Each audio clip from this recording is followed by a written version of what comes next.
Good. We just show you.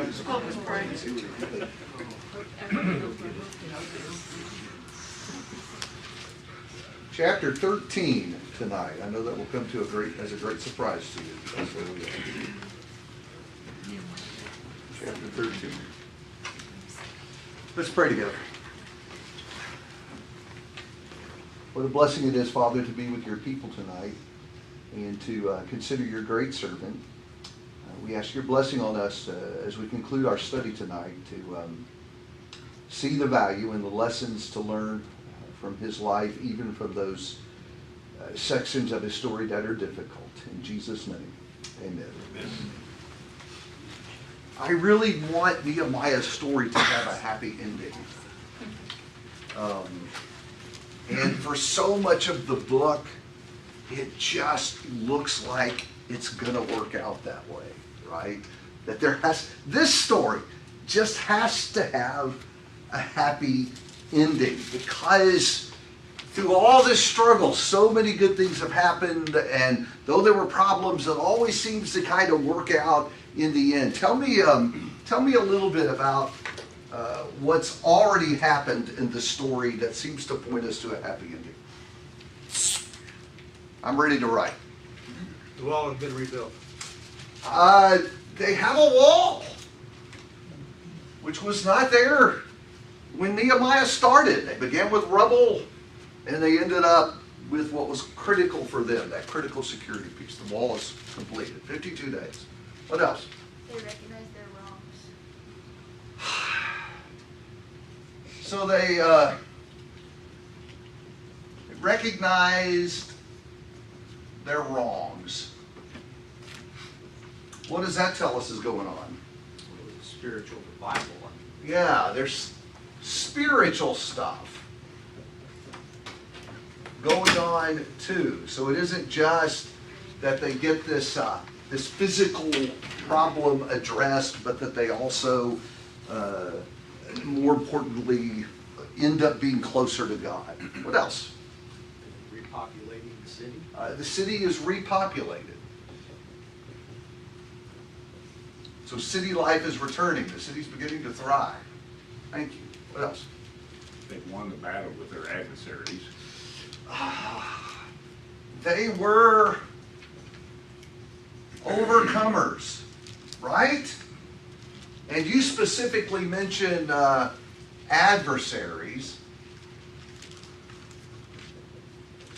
Remember the adversaries? What were their names? Tobiah, Sanballat, and the Arab. Geshem, remember? Yeah, that's actually, to me, a really remarkable part of the story, because it wasn't as though this project was easy. Immediately they're met with opposition that they're able to overcome. And so by the end of chapter 4, they've got a hammer in one hand and a sword in another, right? They're ready to work on the wall and fight off the enemy, and God is with them. Yes, thank you. What else? Well, they brought back the Levites and the priests so that they could begin formal worship. So we have the priesthood and the other spiritual workers who are restored and provided for. That's a really important piece of that. Again, more of that spiritual life coming back. Thank you. What else?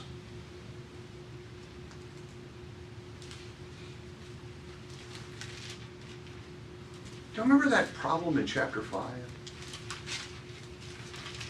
Do you remember that? Way back? Like the first month of class? What kind of problem did they have in chapter 5? The enemy placed a heavy burden. Sorry? The enemy placed a heavy burden on the But people. it wasn't the enemy. The nobles. Yeah, it was an internal The nobles. issue.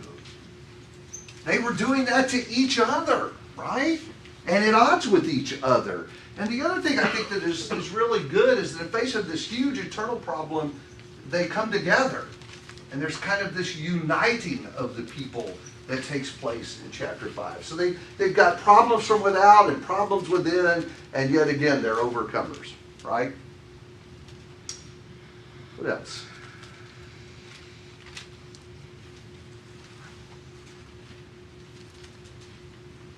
Talk to me more about the recognition of their wrongs. Remember some details about that? That's been the most recent stuff we've been talking about. They send away foreign wives?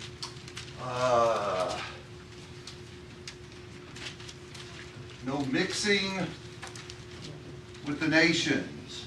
We're committed to that. Thank you. Restarting the Feast of Booths. They observe the feast in the right way. They realize, by the way, where are they figuring all this stuff out? How are they coming to figure all this out? Remember, the law is just dominant through all of this. Again and again and again, we read about people coming together and reading the law, and that's kind of spearheading every piece of the revival. They fix the Feast of Booths because that's what they read in the law, and they're restoring the priesthood of Levites, their contribution, because that's what they're reading in the law, right? And we closed last week in chapter 12 with the dedication of the wall. And at the end of the dedication, remember those two promises, we are going to keep providing for the leaders, the spiritual leaders of the nation, so they can keep feeding us spiritually, and we're going to quit mixing with the nation, right?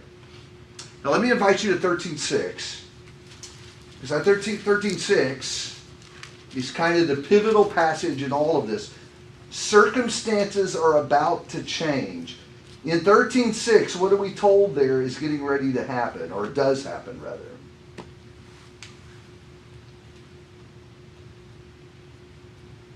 Nehemiah is coming back to Jerusalem. Now, what happened before he came back? He had to go back to Artaxerxes. Yeah, so Nehemiah is going to exit the scene. Our best estimate there, he's there about 12 years. And remember, we talked about this last week. He had promised he would come back, and so his tenure is over, and he's got to go back to serve in the court of the king. And so we don't know how much history that is. Some time goes by, and he wants to come back, and so again he gets permission of the king, and he comes back. Now, let me just ask you, what do you think he expected to find when he came back? Think about how he left things. Everything should be good. They should be doing what they said they were doing. Yeah, I set you off in this good direction. We've got all of these areas where we were weak. We've taken steps to strengthen all of that. Everything is set in order. You guys take off and go. And of course, I know we can't know this because it's not recorded for us in the text. But my suspicion is he thought he would come back and watch this well-oiled machine just clicking right along. And that's not what he finds. And so that's what chapter 13 is about. It's kind of this weird downer right at the end of the story. Instead of having a happy ending, I walk away from the book of Nehemiah and I'm just kind of left wondering. I don't really know what comes next. Maybe it's better we aren't told. Right? So let's work through that a little bit. I want to start just taking these segments and identifying, there are going to be 4 problems he identifies when he comes back. And I just want to walk through these one by one. So I'm going to invite you to peek at verses 4 through 9. And I'm going to ask you 2 questions after you peek at it. What does he find? And what does he do? Okay?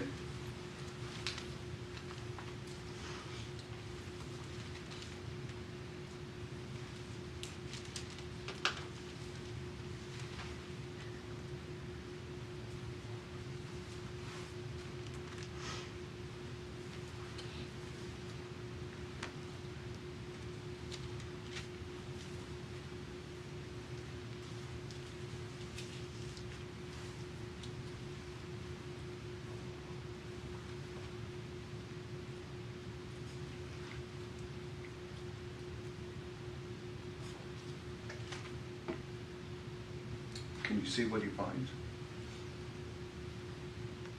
Finds Tobiah. Our first problem is a Tobiah problem. How come he just never goes away? Because he is married into the family of the high priest. So the priest, not the high priest. And Currently residing inside the temple. Tobiah is living in the temple. And he didn't fight his way in. Well, just stop a second. Don't you know somebody tells Nehemiah this and he says, what? Of all the things that I would find when I would get back, surely not this, however it came about. But it does get worse because who brought him in? The high priest. Priest. Yeah, so this name is a little confusing in chapter 13, okay? Because there is Eliashib that lets Tobiah in, and there's Eliashib that is the high priest. And there is really some confusion about whether or not they're the same guy. And I'm not going to be dogmatic either way, except to say I think there are two guys serving as priests named Eliashib. Because this Eliashib has a job. What's his job? Take care of the house of God. He's assigning and managing the chambers in the house of God. Somehow I'm thinking that's not the high priest's job. I could be wrong about that, but this kind of sounds like an underling priest job.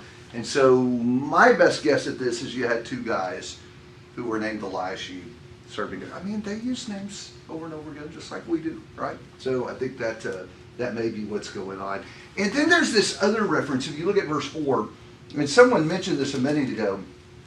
Verse 4 at the end there, it says being related to Tobiah, referencing Eliashib, being related to Tobiah. Does anybody's translation use a different word there instead of related? Sorry?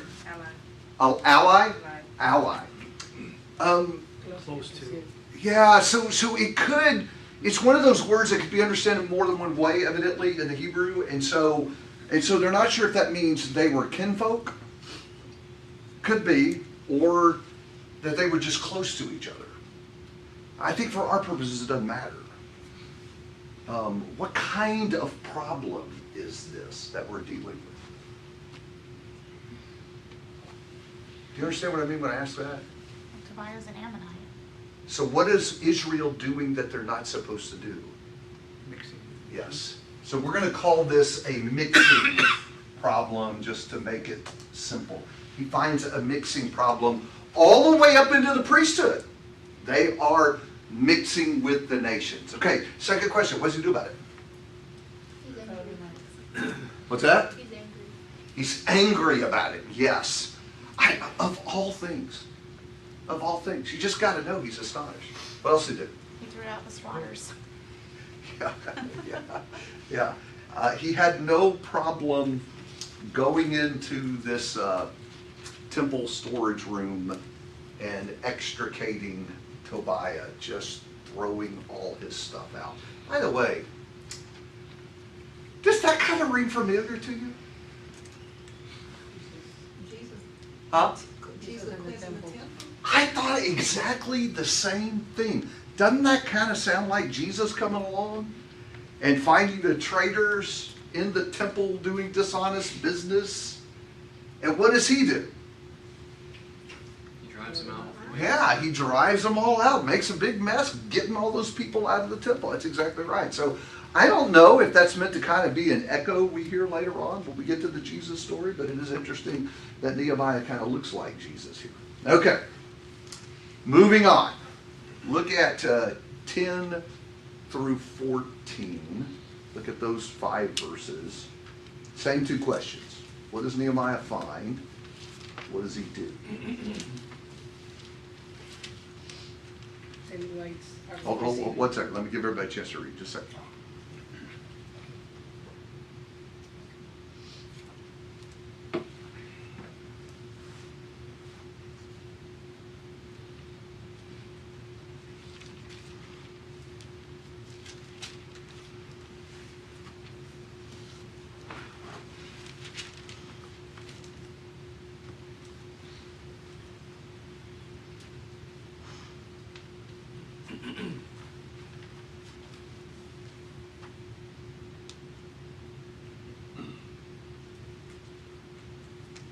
Okay.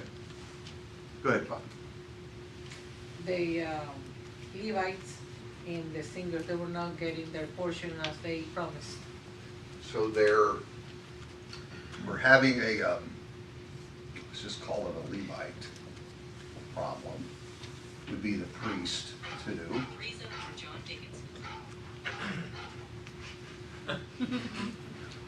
I think that's the most interesting noise I've ever had in my life. I've had a lot of noises from phones. I've never had a barking dog, so that's kudos for the person. That's the way I know who's calling. I hope that's not my ringtone.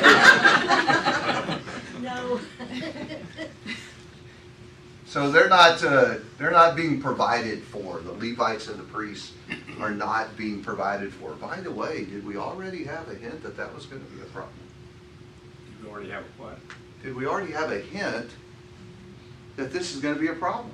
Where was Tobiah? Yeah, that's staying? where they moved Tobias. They threw all the other stuff out. Tobiah is staying in the storage room. Now, well, I don't know which way that works. Was there another big store there because Tobiah was living there, or did Tobiah come to live there because of anything being stored there? I don't know, but either way, the fact that their storehouses can be used to house guests is a problem because they're supposed to be storing up the provisions to take care of the spiritual leaders for the nations. And so what do the Levites got to do? Where are they? Back on their farms. Yeah, they're in the fields. Why are they going in the fields? Gotta eat. Yeah, they got to provide for their families. Nobody's providing for them. So they're going back to the work of the fields, which means they're not doing what? They went to the temple. Sorry? The work of the temple, they were not serving.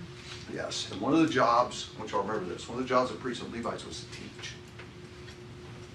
So if they're having to go provide for themselves by working in the fields, who's teaching the people? See a problem shaping up and how it begins to cascade. One of the interesting things about this specific thing is if you just back up a little way into chapter 12, you remember when they dedicated the wall down in verse 44. So this is just right up from there. They appointed men over the chambers to collect these contributions and to gather what the Levites and priests would need to survive. In fact, going back to what he first encounters, Tobiah in the house of God, if you back up in 13 and verse 3, they had promised to exclude the foreigners and to separate themselves. So ignore the chapter division. All this kind of flows together. All this stuff that they were going to do, now they're not doing. In fact, this one goes all the way back to chapter 10. Y'all remember that big day of prayer that they had? After the Day of Atonement, the 7th month, they get together and have this big day where they pray to God and they draw up this contract, this covenant, and everybody signs it. Remember one of the things they promised to do? We will provide for the temple and the men that serve it. So what does Nehemiah do about that? We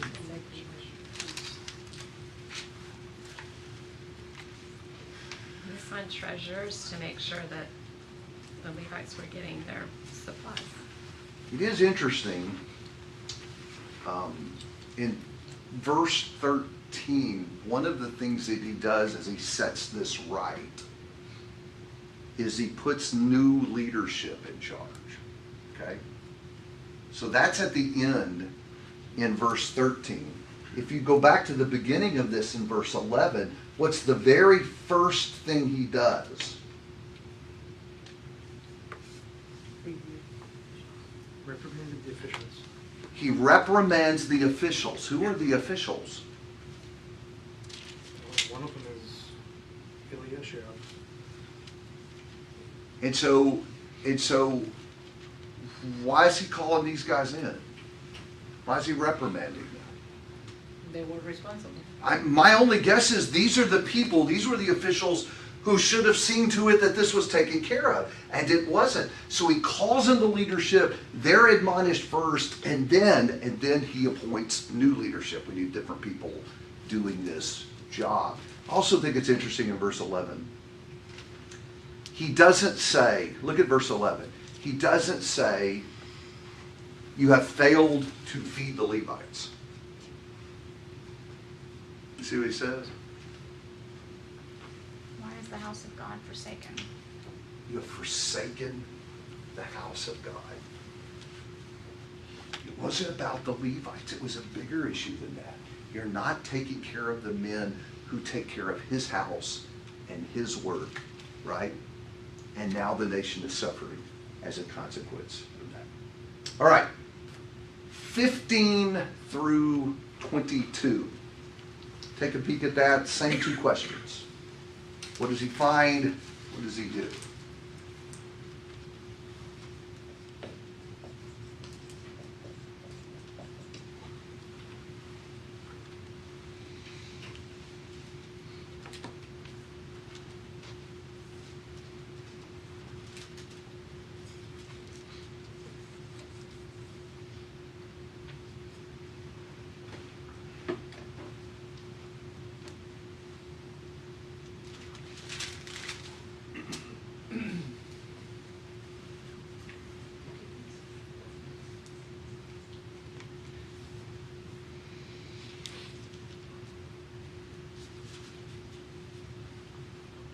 Tell me what you see. Sabbath. Now they have a Sabbath problem. Specifically what? Doing business. Sorry? Doing business. Yeah, they're doing business on the Sabbath. They're allowing others in to do business. They're working on the Sabbath. They're violating the Sabbath law. By the way, this was another one of those laws back in chapter 10 when Andrew taught that segment. Remember that? That was in the contract they made with God. We will be faithful to keep the Sabbath. And now here we are. Nehemiah's been gone and they're not keeping the Sabbath anymore. So what's his response to that? What's he do? What's the very first thing he does? Can you find it? Reprimands Who? the nobles. He reprimands the nobles. And again, I don't know who this specific class of people is, but it would seem to necessarily imply that these are the men who should have stepped up and made sure that wasn't happening, who should have done something about that. And so he calls out the leaders for their failure. What else does he do? Threatens the merchants. Even after he takes all of his steps to deal with this, there's still some guys who haven't got the message, and they're kind of showing up thinking, well, just in case we'll be first in line. And he threatens them. He said, "You don't want to have to deal with me. You need to get out of town. Don't be coming here to do your business on the Sabbath." That's exactly right. What else does he do? Shuts the gates. Sorry? Shuts the gates. Yeah, he locks the gates up, so y'all can't get in on the Sabbath to do your business. What else does he do? Sorry? Yeah, threatens him again. What else? One other thing I want you to see there. Well, the Levites to cleanse themselves. Because what's he going to do with the Levites? Guard the gate. Levites are going to take over guarding the gates, which means, what has he done? If he's having to put the Levites in charge of guarding the gates, what's happened? Did I lose y'all with that? Is he replacing the gatekeepers? He's replacing the gatekeepers. In fact, initially, he takes his own servants and he says, you guys guard the gates. And then eventually the Levites are chosen to have permanent responsibility for that. Again, he's changing out the people who should be in charge and taking care of this. They're not doing their job. Okay, last segment, 23 to 31. What does he find? And what does he do?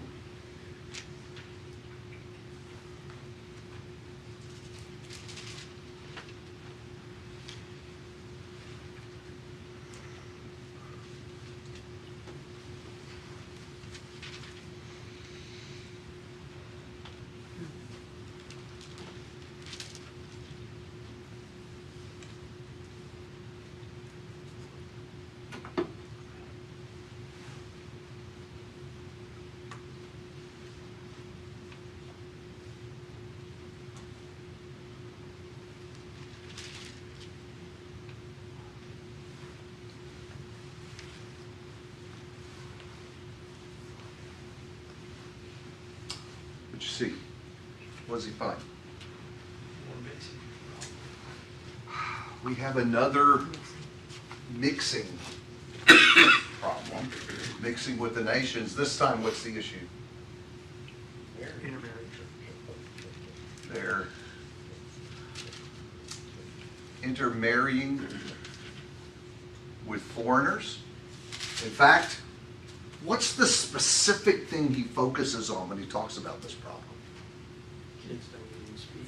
Yeah, he talks about the kids and the language, right? You have these kids running around who are the product of the intermarriage.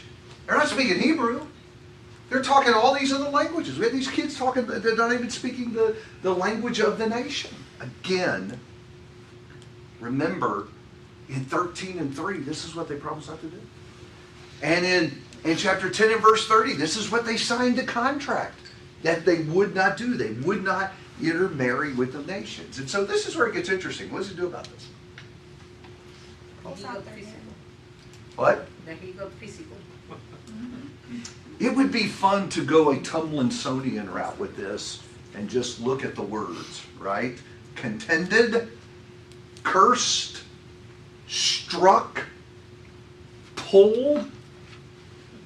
Wow. Imagine if somebody managed affairs in the church like that today. Was this the straw for Nehemiah? Is that why, the last time it said he put hands on them, which we know what that means, but finally had all he could stand? Is that why it seemed to get so rough? Or was this the worst? Did he consider that, I told you not to do this from day one? Yeah. You know, I thought about that too, because his reaction here is so clearly beyond any of the other things he's, even Tobiah. I mean, he seems more upset about this even than. And you would have thought he would have picked Tobiah up and threw him over the wall, but he didn't. One would think, right? And this problem, just before I answer that question, how high up does this problem go? All the way. The son of the high priest. Yeah, this is in the family of the high priest that this has happened. And you notice in response to this, he gives them a speech, right? Reminds them about Solomon and what that great man of God, how he was affected by making the same problem. I am inclined to think that this is probably the most frightening thing that he's encountered. The greatest danger to Israel was the mixing. Remember, didn't he talk earlier about Balaam and how Balaam had discovered that was their weakness, that was their soft underbelly. If we could just mix them with the nations, that's how we bring these people down. And the other part of it too may just be the weight of all of it, right? It's like you come home and you've left the kids in the house and you find this undone and then you find that broken and this other thing, and the weight starts getting on you, right? And there's an explosion coming when you find enough stuff. And I think by the time we get to this last thing, he has just had it with this. Look at verses 30 and 31. Because this is the end of the book. He says, "Thus I purified them from everything foreign and appointed duties for the priests and Levites, each in his task. And I arranged for the supply of wood and appointed time and for the first fruits. Remember me, O God, for good." And that's the end of the book. And kind of a down. If you look at 29 too, remember them, O my God, because they have defiled the priesthood and the covenant of the priesthood and the Levites. And Nehemiah knew that the only way back for them was through God. The only way that they were going to ever serve God was to have priests performing the duties of bringing people back spiritually. And that is the last straw, I would say. It really is. That language is actually language used repeatedly in the book. Remember me, O God. And there's some discussion about what exactly he means when he says that. Any thoughts about that? Why does he say that? That's the way he closes the book. Remembering, O God, for good. Well, I think it's going counter to 29 when he's saying, remember them because they have defiled the priesthood, and remember me because I fixed it. Yeah, and that's the question. That's the question. Is he wanting credit? No, I think he took, I think he meant remember me. Well, for God to remember, it has to be something for him to remember. And he knows that Nehemiah was a man of faith. He tried to turn the people back to God. And he was a leader. He took action. So I think he wanted God to remember him for that. I have struggled with why he says that, and I've wondered about this, particularly upon his return. At this point, is he worried that the work he did is never going to last? And in that sense, his work is going to be forgotten. And maybe So also maybe that the he desire did a good is, job. I want you to remember me, right? I'm sorry, go ahead. Well, also, I think he would be worried maybe that some of this is his fault. Maybe he didn't do a good enough job. Maybe he didn't set the right people in place. Maybe he should have seen this coming. I would be second guessing myself. And I would be coming to God saying, please don't hold this against me. It's their decision. I did what I could. Now, can I throw a curve to you? And it's your fault because you Okay. brought it up. Sorry. No, you brought it up. I'm going to run with it, and then if it ends badly, blame me for it. But does Nehemiah bear some blame? I can't see blaming him for anything. I just can't see. Man, I sure want to say that. I sure do too. You want to jump in? Well, without knowing the exact number of years, they have kids that are obviously grown enough to talk. So the intermarried families have kids that are that age. So probably 6 or 7 years. Anyway, yeah. He probably was not gone for that long. So this was still going on before he left, even though they were working hard at trying to fix it. Right. That's true. But you see that in chapter 12, that it's still going on, because they're still struggling in 13, those first 3 verses of 13, when they're trying to deal with that on the day the wall was dedicated. Let me pitch you this, and I'm not lobbying for something, I'm not trying to sell you on something, just ponder this. And I really have only seen this, as many times as I've been through this book, it was really this reading through it, that this dawned on me, that the fundamental problem here at the end of Nehemiah is a leadership problem. Did y'all notice that? And in fact, with all 4 of these issues, yeah, this one too. He calls out a leader. Did you notice that? So Tobiah is in the temple. Who owns that? The priest, Eliashib, who's supposed to be maintaining all of that. The temple is not being taken care of. Who owns that problem? The officials do. He calls them out in verse 11. With regard to the Sabbath keeping, he calls out the nobles who should have seen to it that the Sabbath laws were honored. And then when we have this mixed marriage problem taking place, even the leader, the high priest, is involved in all of that.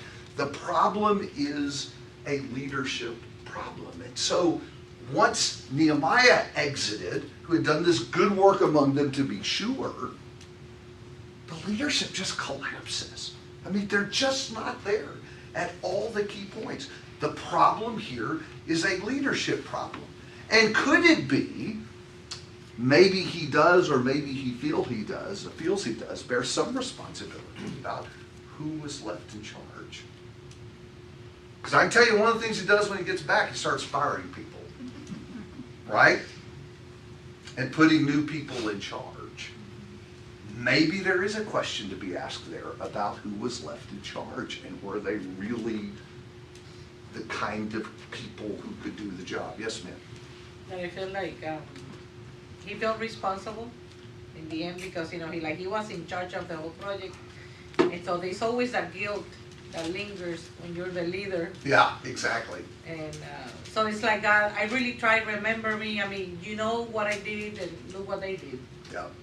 Just a thought to think about, because I think here at the end, the really overriding lesson at the end of this is the utter collapse of the leadership of the people in Nehemiah's absence. And that's what's going on. Yes, sir? Just to be worked. Great, I give you the leadership, but it was the leadership because they were weak, because of the leadership because somewhere along they had something to get out of it. They had something to gain by letting it happen. Maybe a little of both of those things. Because they were getting things out of it, to be sure. And maybe that's also a sign that they were weak. I don't know. I mean, this is the history of the nation of Israel, right? It ebbs and flows with leadership. With good kings and bad kings, right? So, by the way, just not to leave this unspoken, what's the lesson for us? Well, I think part of the problem too, the parents didn't teach the kids. That's why they were speaking a different language. The parents were part of the blame for that one. All the way down to the level of the home, there's failure going on. That's right. What should we learn, particularly regarding leadership? As leaders, we ought to be faithful to God's ordinances and decrees.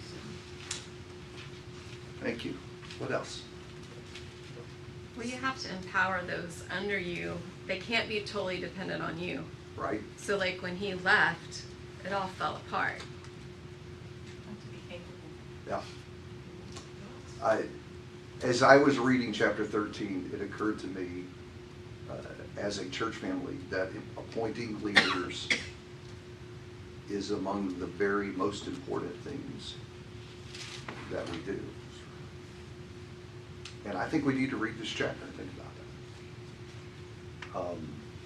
And to think about how quickly things can change when unqualified men are put in positions of leadership. And I have literally, in my very, very short lifetime, y'all could have amened that, have seen that happen to churches where literally from the change of one group of leaders to another and the dramatic impact it has on a church. And so I would just invite you to consider how important that is, how vital that work is, and how quickly we can drift away without a steady hand on the wheel moving us in the right direction. Yes, ma'am? I'm reading between the lines a lot, but I see a progression. Empty the storehouse. You don't have provisions for the Levites. The Levites go back to the farm. They're not teaching the people. Therefore, they're not learning about God on the Sabbath. They're doing business with other countries, and then that further interaction leads to marriages. So the little something little made a chain reaction. Wow, that's actually the next thing I wrote in my notes. So I want to say good for you in that answer, but I don't want others to feel bad about their answers, but good for you for that answer. Thank you. I had that exact thought, that you begin with clearly leadership failing, right? And then nobody's insisting that the priests and Levites be taken care of, so they're back in the fields and not doing their job. A piece of which is, can I go back and say this? Teaching the law. Don't miss how much that's emphasized all the way throughout the book. The key to getting the nation back on track was getting back to teaching the law. I mean, every time they read it, they're getting adjusted in some new part of their walk. And so when the law's not being taught anymore, it's those areas of weakness that reassert themselves. And so we're losing money. You know, we've got the Chick-fil-A problem. We're not working on the Sabbath, right? And we know this was a struggle all the way through. And nobody's standing up and doing what Nehemiah said. You can't be with them. We don't mix with the nations. And what happens? It all just begins to collapse. I know the second bell has rung, but I want you to think about this. And how quickly. You see it? How quickly does it happen? And so I want to scare you a little bit with that thought. It doesn't take 30 years to drift away. It can happen really, really quickly when we're not hearing the truth from the law and we don't have strong hands of leadership moving us in the right direction. Great things to ponder from this great end to the book, even though it's not a happy ending to this book. Thank y'all.